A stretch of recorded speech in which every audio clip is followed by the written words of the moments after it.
Thanos sounds like a 14-year-old lovesick maniac. What's up, Story Geeks? It's Jay. My quick take, Infinity Gauntlet is only for hardcore comics fans. Why? Stay tuned for my full review. I subscribe to Marvel Unlimited. I'm going back through older Marvel comics. When I read a new series, I'll review it on the Story Geeks Instagram account.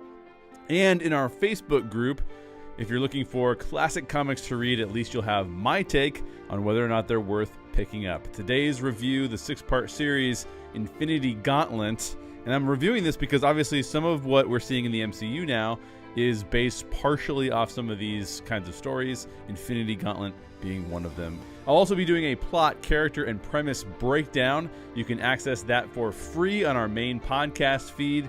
If you don't want to read the comic, but you do want to know what happens in the comic, that is a great podcast to listen to. Don't miss it, because I'll also compare Infinity Gauntlet and Infinity War on that podcast.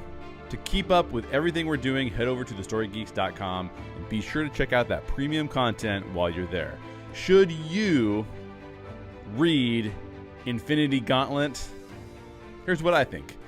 First, there would be no Infinity Gauntlet series if Thanos had just been able to hook up with somebody. Let's just be realistic here. The entire story revolves around Thanos trying to impress Death, who's portrayed as a female character, and Thanos just wants Death to desire him.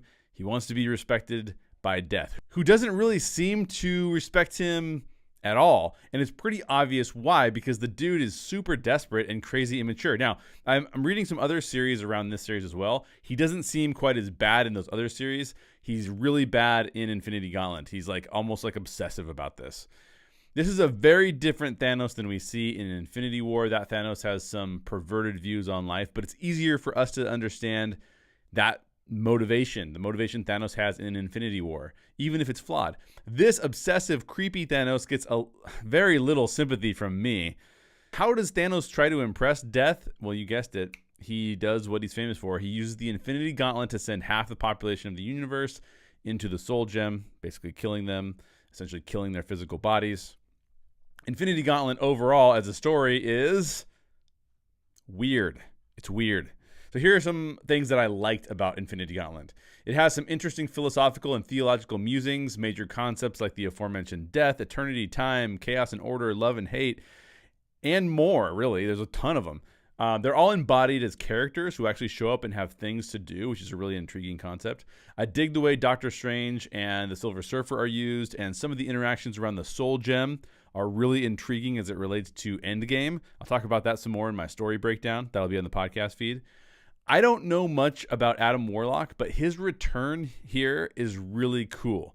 Also, the ending works, and almost surprisingly so. I was making fun of Thanos because he's kind of a total loser at the beginning of the story, at least in my opinion. But his arc is really interesting, and where he ends up at the end of the story is really fantastic. At the end of the comic, he feels a lot more like the Thanos we see in Infinity War. So those are the things that I liked, but here's what I didn't like.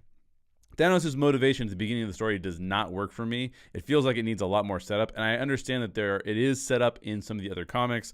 Even some of the ones I'm reading now are setting that up a little better, but it's still a little bit weird.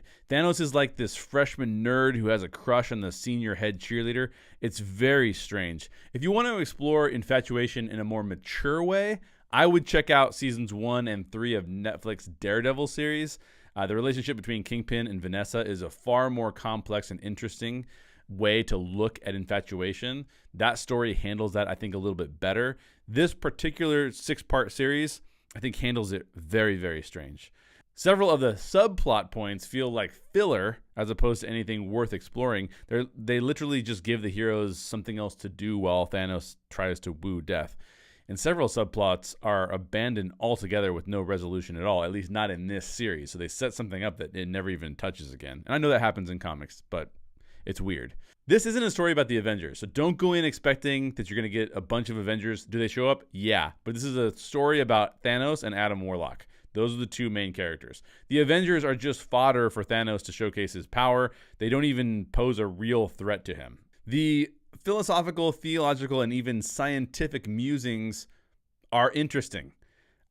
I like them in theory, not as much in execution. The story becomes so cosmic that it becomes almost unrelatable. I know some comics fans love that about the comics, but it is a hard pass for me, and this is an example of what I would be not interested in. It's almost impossible to understand the win conditions when people are in battles. What do the good guys have to do to beat the bad guys? It's incredibly difficult to tell, which means the stakes are super high, but also really vague. That makes it difficult to understand the implications of people's actions, which takes away a lot of the tension and our emotional involvement in the story, at least in my opinion.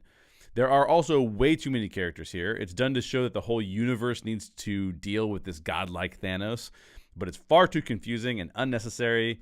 A bunch of the characters are never even really utilized, which is weird. They're introduced, but they don't do much.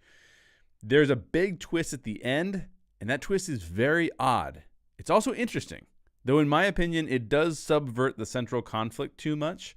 And finally, the battles are too long. I mean, I love battles, but these battles are ridiculous. And they're too long, I think, primarily because the consequences of those battles aren't fully expressed or explained, which makes them feel tedious instead of thrilling. So just some things to think about if you're thinking about reading Infinity Gauntlet. Well, here's who should read Infinity Gauntlet. Diehard comic fans, people who love the MCU and want to explore the comics that inspired the movies, like me, and or people who have Marvel Unlimited and don't have to pay to read it. But who should not read Infinity Gauntlet? Casual comic book fans, people who are really interested in the Avengers because they don't really play a major role in the story like I talked about earlier, or anybody who likes a more standard narrative, which will be most people. So I don't think most people will love this story, and I would suggest that most people have a hard pass on this. I would give Marvel's Infinity Gauntlet a 3 out of 10. The highest high it achieves is maybe a 6 out of 10, maybe a 7 at the very end. The lowest low is probably a 1 or a 2, related to some of the strange, totally unnecessary, and some incomplete subplots. So I'm not a big fan of Infinity Gauntlet. There are moments that I like. I am going to talk about this some more, so you'll get more of my thoughts.